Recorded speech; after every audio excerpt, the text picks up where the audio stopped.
Jeremy visualizing, focusing as the 32nd board is just seconds from going sideways. Carmichael, he starts to rev it up as round 7 of the A-Sport Supercross is about to get it away. Carmichael and McGrath, great starts. They hit the line at the same time. Carmichael gets the SFX.com Whole Shot Award and comes out in the lead, and the 4-stroke of Tim Ferry, number 15, and Jeremy McGrath in 3rd. What does this look like? Just like Indy, the exact same thing. What a recovery by McGrath. It looked like he got a bad start. He came out smelling like a rose. Carmichael, Ferry, McGrath, Lusk, Roncada, and Heath Voss. How about this? Ferry is all over Ricky. He's not saying, yeah, I'm in 2nd, I'm ahead of Jeremy, I'm right with Ricky, this is good. He's going after him. Here comes Ferry. 4 bike lengths in back of Carmichael. Takes the inside route. Carmichael gets a good swing off that berm. Yeah, it was a little bit faster line, but it was smart for Ferry to protect the inside from McGrath back there and also not to follow Ricky. Lots of good racing ahead now. Ricky going through those whoops like it was... feet off the pegs, just on the edge. A bar-to-bar battle now. Ferry and McGrath for 2nd. McGrath knows he has to get in front of Ferry quicker. And Ferry, he had a foot off the peg and bounced hard as Jeremy McGrath moves into 2nd place. Now let's see if Jeremy can pour it on, David. This was the mistake in Indy. Jeremy could not get around Ferry quick enough. Ferry didn't hold him up. It was just somebody between himself and Carmichael. Now he's got number 4 up there. He can focus on this guy and run him down. He's got to. He can't afford to let Ricky get any more confidence than he already had. Jeremy taking a few days off during the break to clear his head, he said. Had the feeling he was thinking a little bit too much. Wasn't letting it flow naturally. Came back with a great attitude. Yeah, he's very relaxed, Star. You're right. I think he went snowboarding a little bit. He has some time to think. He's never had a challenger like Carmichael, so it's new for him. A 1.4-second deficit is all for McGrath. There's Tim Ferry and Ezra Lusk right behind him. Well, there's Ezra's right there. He's closing in on Ferry. Those guys all got down that straightaway, jumping the triple in the middle. That's critical to get down that straightaway fast. Ezra looking for his 2nd podium in a row after 3rd place at Indianapolis.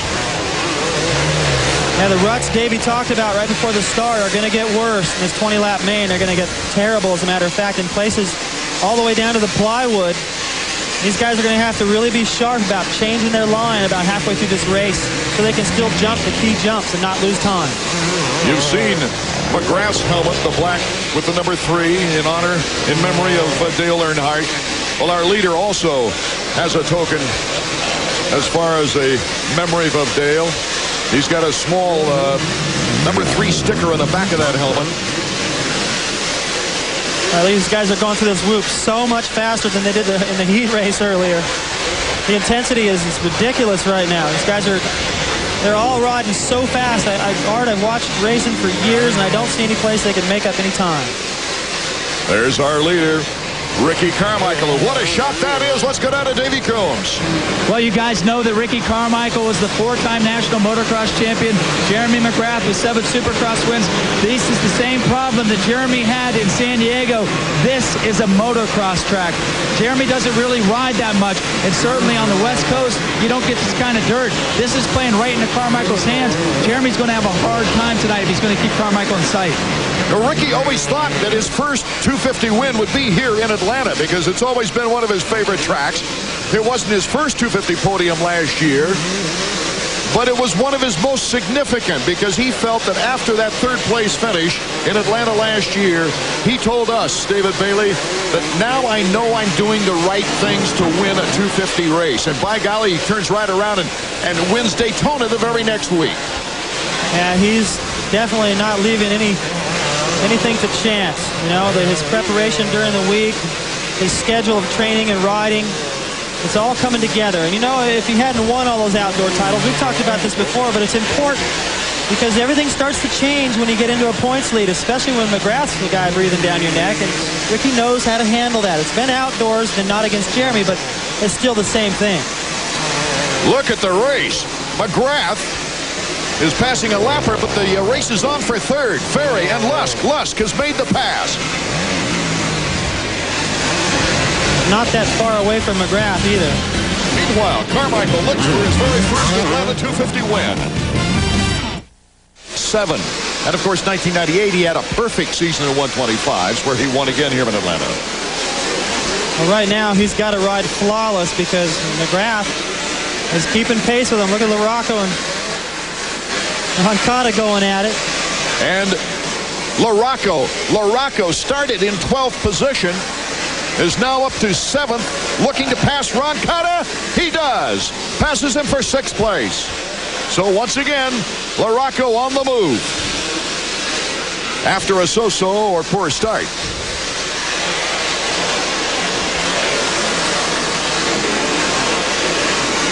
You know LaRocco's going to come through the pack. All you got to do is put a camera on him. We had a little bit of a look like Tortelli. I just took my eyes off the screen for a second and was looking down at the track. Tortelli and Ferry got together right before the mechanics area. Ferry can't get the bike started. And they were battling 4th and 5th, and Ferry trying to restart that 4-stroke as we take a look at our leader, Ricky Carmichael. Carmichael just plugging along. Now, it looked like that Jeremy McGrath was picking up some time, but now he's losing some time. An interval of 3.5 seconds on the last lap. Ricky has kicked it up. The mistake Jeremy made was right here. He wasn't able to do that double jump. He had to roll that, and that was it. Now, if he can make that time back up, it'll tell us if he's got a little something left for Ricky at the end of this main event. So far, Ricky's been flawless. Here's Jeremy, looking as strong as ever. It's just that Carmichael looks faster. Actually, they're like dead even. I mean, it's tenths of a second, 2/10 of a second. These guys are swaying back and forth each lap, and then that last lap, Jeremy couldn't do that double, made the mistake. And against Ricky, if he keeps riding like this, Art, you just don't get it back. We're at the halfway point of the race, David. Yeah, I don't care how good you are. 7 titles or not, Ricky is on right now. Boy, what a far cry from 1999 when Ricky had to go to the LCQ. You remember he had that real bad crash in qualifying. No, he had a couple here. Uh-oh, there's Tortelli. They're looking at the front wheel. Oh, he was having a great run, too. LaRocco has moved up to 4th, passing Roncada as we take a look at Jeremy McGrath. This is the corner where Jeremy was approaching, where Ferry and Tortelli got together. Look at the pipe smashed all the way in against the frames. That thing's just making no horsepower. It's probably cracked if it's bent that far. Let's check in with Davey. Well, what happened when you looked up, Sebastian Tortelli did get together with Tim Ferry. Ferry was kind of throwing that roadblock up. He was riding fast, but Tortelli made a pretty aggressive move. As you can see the result of his bike, he smashed his pipe. Sebastian's night started out really well, but as you can see, it's going to end right here on a tough block. There you can see the disappointment in his face, David. Yeah, that's just, the guy doesn't want to have to start thinking about the outdoors, but that's what's happening now. He's going, I'll just use the rest of this Supercross series to hopefully gear up for next year a little bit and to really be strong to handle and try to get around Ricky and win the championship outdoors. Sebastian Tortelli, a former 125 and 250 GP motocross world champion. Look how fast Ricky he explodes out of corners. The clutch has become so important for these guys. They just pull it in a little bit. It gives the bike, it builds the RPMs, and when they let it out, it's an explosion of power. Ricky is using the clutch when he lands off a jump. The power of the bike is not enough for him. He needs it even more. Just past Michael Byrne in 15th place. Ricky Carmichael, look at there, the Honda stopwatch.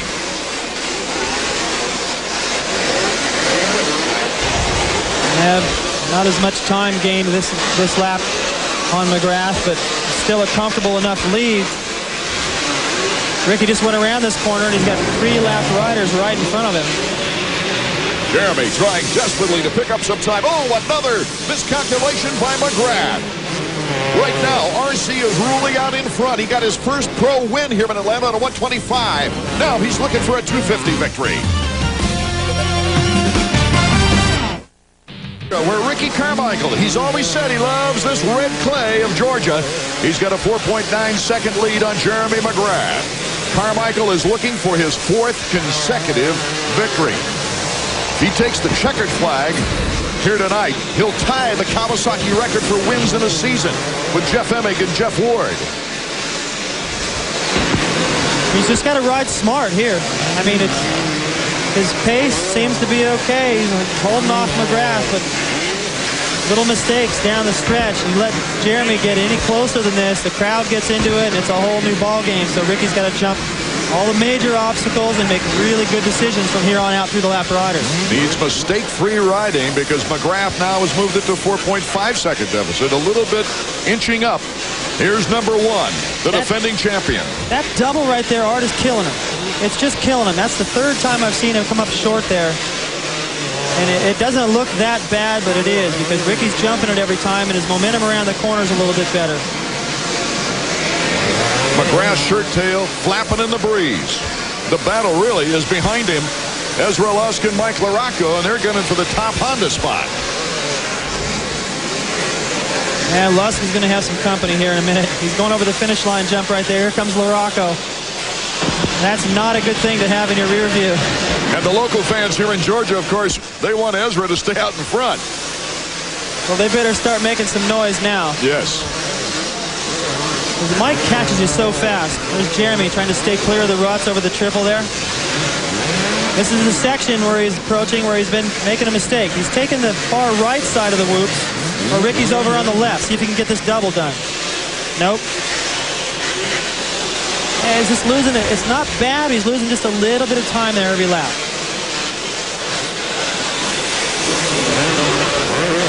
I don't think he's comfortable going out to the outside and using the left side of that straightaway. You're committed once you go out there, and maybe he just doesn't like the ruts. He's like willing to give up a little bit of time there to make it up everywhere else. Here's Carmichael. Can he become the first guy on a green bike to win 4 in a row? Lapping Steve Lamson. Yeah, you can see that interval hasn't changed much. I mean, like I said before, 0.2 of a second. That's all these guys really fluctuate unless there's a major mistake. And Ricky and Jeremy just don't make those. We alluded earlier to how difficult it is to win 4 of these races in a row. Well, only 5 guys in the history of Supercross have done it. Of course, Jeremy McGrath has done it numerous times, 7 times. But you have Ellis in 75, Hanna in 78, Bradshaw in 92. Don't forget RJ, Rick Johnson in 88. So Ricky Carmichael would be joining some unbelievable company. Yeah, I think we're going to see a lot of number 4 in the years to come. As soon as Jeremy decides to retire, who the heck is going to stay with him? I mean, Jeremy is the only. Imagine Ricky not in the picture right now. Jeremy would have almost a 40-point lead over LaRocco, and that might be bigger than he's ever had over the rest of the field. But Carmichael just picked this year to really turn it up. He's still riding so fast. I like what Davey was talking about, though. This does take on a lot more of an out. Look how deep those berms are. And these whoops aren't the typical, really difficult whoops that take a lot of technique to get through. It's sort of a bonsai deal. All the ruts, the soft, sticky soil. It is in the favor of Carmichael right now, but Jeremy can't let that get to him. I mean, it's the same track for everybody. You got to go out there and race it. Not let Ricky know that every time the track has a certain kind of dirt, that Jeremy's just going to throw in the towel. Carmichael takes the white flag. Final lap for Ricky Carmichael. You know, he will have led 81 laps in, what are we at? 7 races now? Pretty impressive. I'll tell you what, if you look just coming out of the tunnel, that's just to the left of the screen there, McGrath. Not that far behind, so it's even if you lose, you still want to let the guy that wins know, hey, I'm right there. One mistake. Lusk and LaRocco bang after that. But Ricky Carmichael has turned the tables on McGrath. Last year, McGrath won his 4th straight race here in Atlanta. He led all 80 laps of those 4 races. This time around, Ricky Carmichael is looking for his 4th consecutive victory. Be smart. A 4-second lead he has on his board. If you want to get technical, it's actually a 4.444. Look at the flashbulbs. The crowd is going nuts. They're on their feet for a lot of different reasons, but mainly Lusk is trying to hold off LaRocco in the last turn. The checkers for number 4, Ricky Carmichael. Look at there. Number 11, Ezra Lusk in front. Barely edging out Mike LaRocco for third. Jeremy McGrath, of course, sandwiched between Carmichael and Lusk, taking second place once again.